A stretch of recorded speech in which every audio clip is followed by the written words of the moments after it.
The lecture at the School of Oriental and African Studies in London was presented by Professor Ahmad Khalidi of St Antony's College, Oxford.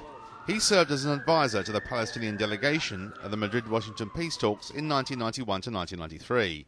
He considered the current state of life in Gaza after Israel ended its military operations there last month. Regardless of its short-term tactical achievements, Israel is unlikely to secure now or in the future what it failed to do over its 37 years of direct occupation after 1967. Nor will it succeed in undoing the social, political and religious realities that have anchored Hamas in the Strip. Fact is that Hamas cannot be eradicated from Gaza, say in the same manner that the PLO was evicted from Lebanon in 1982. To a large extent, the PLO remained an external and extraneous element in Lebanon.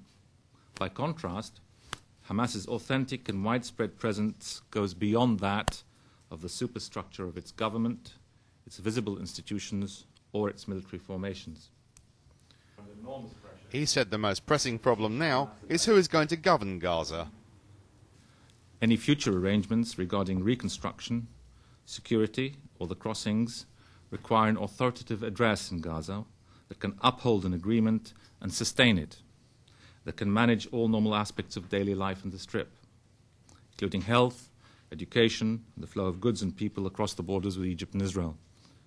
Arrangements at the crossing points cannot be isolated from the broader issue of government and governance in Gaza, nor indeed can the issue of maintaining security in and from the Strip. To try and resolve the current dispute, he felt both Palestinians and Israelis had to take on new responsibilities. It's not enough to evoke the Palestinian sense of victimhood or to take refuge in the ghastly and chronic imbalance of power, the iniquities of the international system, or our opponents' disregard for Palestinian lives and rights, as so clearly manifest lately in Gaza.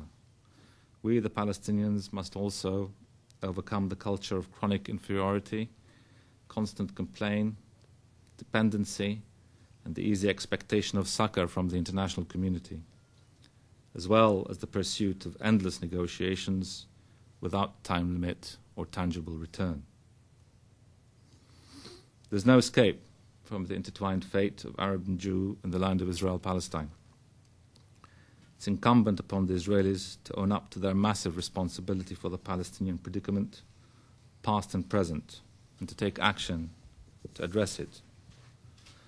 But it is equally incumbent upon the Palestinians to take the necessary strides to reconnect the disjointed polity, reverse the slide towards national dissolution and despair, and return to the basics, that of securing their very presence on the land that is theirs. Professor Khalidi's lecture came as Israeli jets attacked parts of southern Gaza after Palestinian militants fired a mortar at Israel. When the Israelis